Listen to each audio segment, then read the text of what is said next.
Hola, mi nombre es Catalina y trabajo en el área de política climática de FARN. Muchísimas gracias por acompañarnos en esta nueva edición de Voces que Suman. Sin dudas estamos atravesando una emergencia mundial desencadenada por la pandemia que pone en evidencia como nunca antes nuestros límites y fragilidades. Pero al mismo tiempo, esta pandemia expone y profundiza no solo las desigualdades sociales, sino también otras crisis que ya estaban ahí: la pobreza, la crisis política, la crisis de biodiversidad y la crisis climática. Por eso, este momento nos obliga a debatir y a cuestionar a fondo nuestros modelos de desarrollo, de extracción, de producción y de consumo. En definitiva, estamos ante una oportunidad única para anticipar y construir el rumbo que queremos seguir y actuar en consecuencia, no solo para superar esta pandemia, sino también para preservar nuestra vida en este planeta. Por eso, en el ciclo de Voces que Suman, FAN conversa a fondo con referentes del mundo socioambiental para pensar juntos un mundo posible post-pandemia. Hoy vamos a sumar voces respecto al rol de la ciencia en la lucha contra el cambio climático, pero en particular también en torno a la recuperación económica. Para esto tengo el gusto de estar acá con Inés Camilioni, una reconocida científica de nuestro país y referente de la ciencia en materia climática. Inés es doctora en Ciencia de la Atmósfera, profesora en mi querida Facultad de Ciencias Exactas y Naturales de la UBA, investigadora del CONICET en el Centro de Investigaciones del Mar y de la Atmósfera. Y también es autora principal de uno de los últimos reportes especiales del IPCC. Bueno, bienvenida Inés, ¿cómo estás? Un placer contar con vos para este ciclo. No, muchas gracias a ustedes por la invitación a sumar mi voz. Bueno, para empezar esta charla quería empezar viendo si nos podías aclarar un tema bastante confuso que tiene que ver sobre todo porque al comienzo de la pandemia circularon muchos artículos periodísticos hablando de que la cuarentena estaba teniendo un impacto positivo en el ambiente, porque bueno, gran parte de las actividades humanas estaban frenadas. Y también circulaban fotos en redes sociales mostrando aguas cristalinas, menos polución, animales volviendo a aparecer.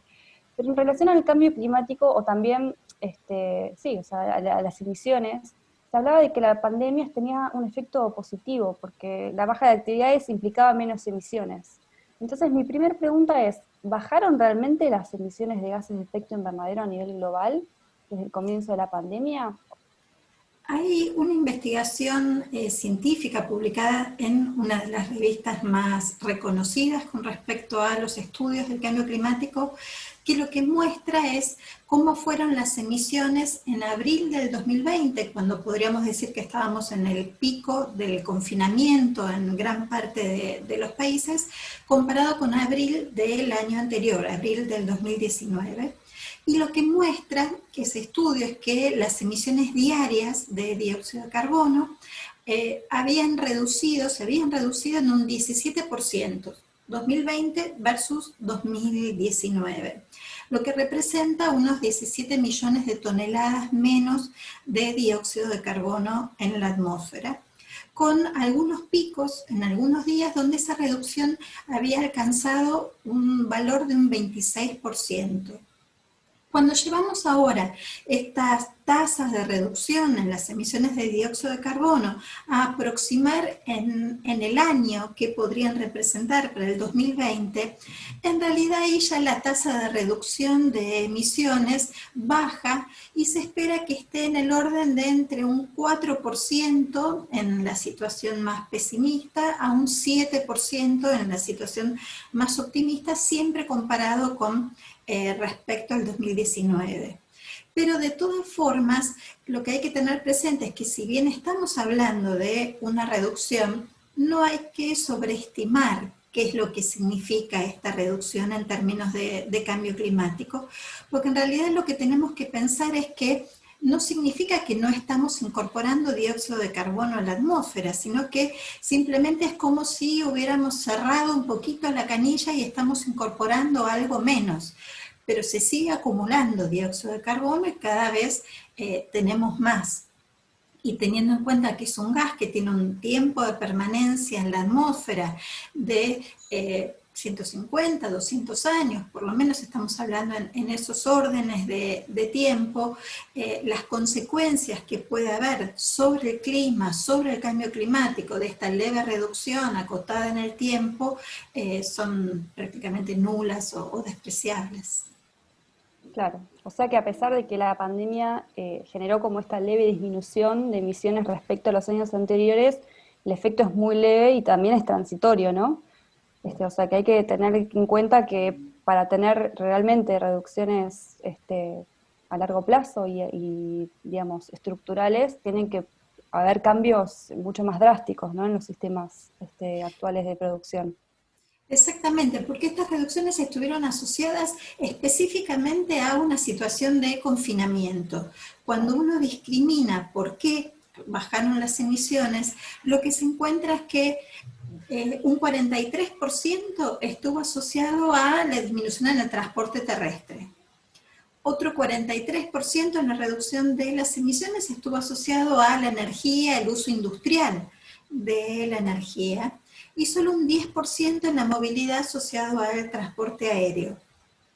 Cualquiera de estas tres circunstancias son temporales, están asociadas a un proceso de confinamiento en la mayor parte de los países, pero ninguna implica el cambio sustancial en la forma en la que producimos, en la forma en la que consumimos, que indique que se vayan a sostener en el tiempo, no indican los cambios estructurales que hacen falta como para que esta reducción realmente ocurra y ocurra año a año, que es lo que hace falta para que se cumpla con, por ejemplo, el Acuerdo de París y limitar el aumento de la temperatura de la Tierra en 1,5 grados. Deberíamos sostener esta reducción de un 7% año a año de aquí al 2030 para que realmente podamos limitar el calentamiento de la Tierra en 1,5 grados. Claro. Bueno, entonces respondiste parte de mi siguiente pregunta también, que sería que si volvemos a la normalidad tal cual la conocíamos, ¿no? ¿Cuáles serían las consecuencias de esto, primero, y qué nos dice la ciencia respecto al futuro y justamente al tiempo que vos acabas de mencionar que nos queda para poder evitar realmente las peores consecuencias del cambio climático?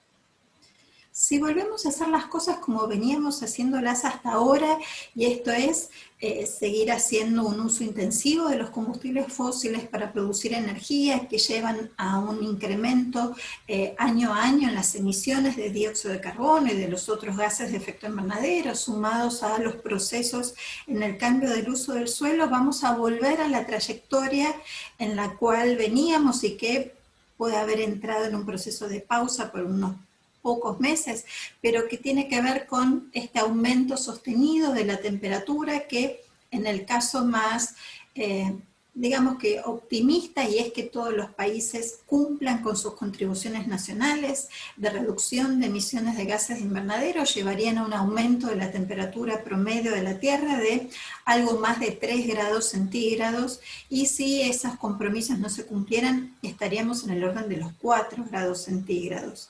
En ese camino volveríamos si seguimos haciendo las cosas en términos de la forma en la que estamos generando principalmente la energía basada en combustibles fósiles, con las consecuencias en los sistemas naturales, en los sistemas humanos que conocemos asociados a estos niveles de calentamiento, que por ejemplo nos llevarían a que en 20 años el hielo durante el periodo de verano en el Ártico desaparecería completamente, o que, por ejemplo, el Amazonas en 50 años pasaría de ser un bosque tropical a una sabana, o que los arrecifes de coral tenderían a desaparecer completamente, que perderíamos del orden de un 50% de la biodiversidad de nuestra flora y nuestra fauna si alcanzamos umbrales de calentamiento cercanos a los 4 grados centígrados. Seguiría esta retracción sostenida en la mayor parte de los glaciares que tenemos en la Tierra, y principalmente, y si miramos el continente sudamericano, de los glaciares andino-patagónicos, más allá de los eventos extremos del clima, olas de calor más intensas y más frecuentes, sequías también más extensas y prolongadas en algunas regiones de la Tierra, con tormentas intensas y probabilidad de inundaciones en otras zonas, una fuerte variabilidad del clima en muchas regiones que llevaría, por ejemplo, esto de periodos de sequías a periodos de inundación en lapsos de tiempo muy cortos. condiciones favorables para la propagación de enfermedades, principalmente a través de vectores, dengue, malaria, zika, chikungunya. Bueno, todo este conjunto de impactos que son los que venimos alertando, que se van a profundizar en el futuro, pero que ya están ocurriendo y ya los estamos observando en gran parte de la Tierra, y por supuesto además el ascenso sostenido del nivel del mar, que también llevaría a la inundación en muchas zonas costeras y principalmente amenazando a estados insulares. Claro, o sea que la ciencia nos está alertando de que el costo de la inacción es inconmensurable, o sea, los impactos son inconmensurables y tenemos muy poco margen de tiempo también para actuar y revertir la situación, ¿no? Y ahora quería pasar a otro tema que tenía que ver más con trazar estas conexiones entre la pandemia y el cambio climático, ¿no? Y te quería preguntar, ¿qué similitudes o paralelismos ves justamente entre la pandemia COVID-19 y la crisis climática? Las dos crisis tienen esta dimensión de escala global y que atraviesa a los diferentes sectores, atraviesa las diferentes regiones, pero también pone de manifiesto asimetrías. Y esto tiene que ver que son crisis que nos afectan a todos, pero particularmente muestra los sectores vulnerables o más vulnerables que están asociados, por ejemplo, a la pobreza, a situaciones de género. Quienes más sufren los impactos del cambio climático son los pobres, son las mujeres, y algo parecido se ve en esta crisis sanitaria. Son las mujeres principalmente quienes más han incrementado sus responsabilidades, porque a su trabajo cotidiano, en la mayor parte de los casos fuera de su hogar, le suman muchas tareas del hogar, cuidados de adultos mayores o cuidados de niños. Por lo tanto, son muy semejantes en este sentido de la cuestión global y de quiénes son quienes más lo sufren, pero también tienen diferencias. Y esto tiene que ver con que con respecto a la pandemia podemos esperar, sabemos cuándo tuvo un inicio, sabemos que empezó a fines del 2019 en una región, y sabemos que es altamente probable que tenga un fin. Hay mucha ciencia trabajando con respecto a buscar una vacuna, hay resultados alentadores y sabemos que en algunos meses, en un año, 2 años, será un problema que es altamente probable que esté resuelto. Pero en el tema del cambio climático, ahí es donde aparece una diferencia significativa, y es que las soluciones para hacer frente al cambio climático estamos hablando de otras escalas de tiempo, porque son soluciones que implican transformaciones que son muy profundas, pero que además se tienen que sostener en el tiempo. Cuando estamos hablando del tiempo, son transformaciones que tienen que durar décadas. Por lo tanto, hay transformaciones culturales que hay que llevar a cabo para hacer frente al cambio climático.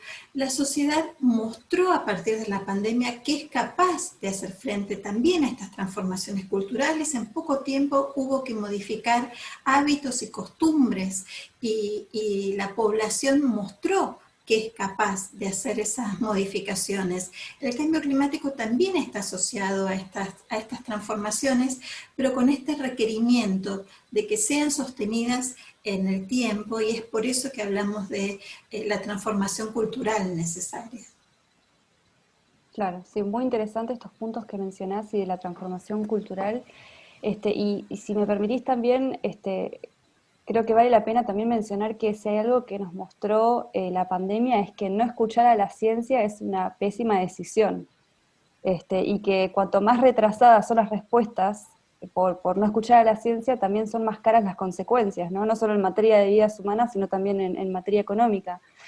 Y bueno, justamente estamos frente a un momento donde, a raíz de la crisis económica desencadenada por la pandemia, muchos países están empezando a repensar y también a diseñar estrategias de recuperación. y esto también presenta una oportunidad única para este cambio que mencionas vos, Inés, a largo plazo, ¿no?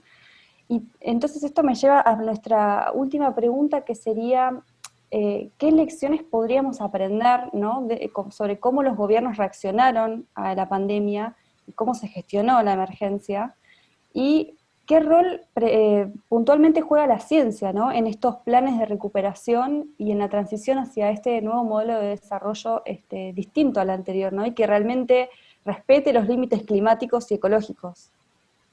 Sí, creo que la ciencia siempre cumple un rol central porque aporta conocimiento, aporta información no solo acerca de lo que está pasando, sino de qué es lo que puede pasar. Y en ese sentido, la matemática, a través del desarrollo de modelos, tanto para el clima como para el de una pandemia, nos permiten precisamente avanzar hacia cuáles son esos futuros posibles, donde esos futuros posibles están en gran medida asociados a cuáles son las acciones que implementemos.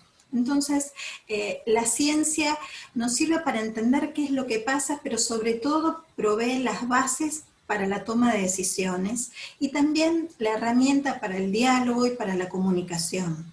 Y una de las cosas que nos muestra la ciencia es que esta reducción que yo mencionaba en las emisiones de un 17% y que provienen en gran medida de lo que representó el cese del transporte terrestre, tal como lo veníamos conociendo hasta ahora, o del uso de la energía, son principalmente en esas líneas donde hay que trabajar si queremos que la recuperación económica que debe venir después de esta pandemia tenga este espíritu de no solo resolver la economía en sí misma, sino también teniendo en cuenta las condiciones ambientales. Si pensamos que la reconstrucción tiene que basarse en una generación verde con respecto a la energía y también con respecto a la forma en la que estamos consumiendo, qué es lo que consumimos, con las bases de la alimentación. Digamos, ahí tenemos lo mismo con respecto al transporte que yo mencionaba antes. Tenemos las grandes líneas sobre las cuales es posible actuar y es posible también tener reducciones bastante rápido con respecto a las emisiones de gases de efecto invernadero.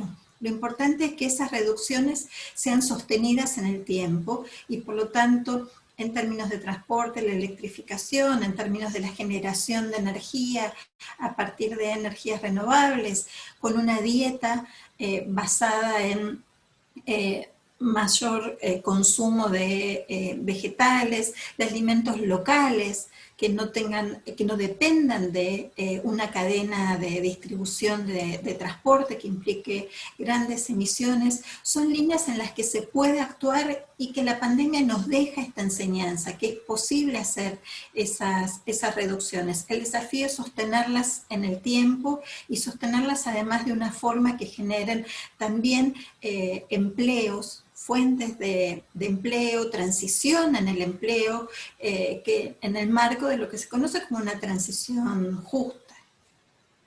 Buenísimo. Bueno, muy interesantes todos los elementos que traes a la mesa y creo que es importante resaltar que son soluciones que ya existen, digamos, ¿no? Que están ahí. Digamos, es cuestión de también tener una visión bien a largo plazo y de analizar las consecuencias justamente a largo plazo de las decisiones que se toman hoy, ¿no?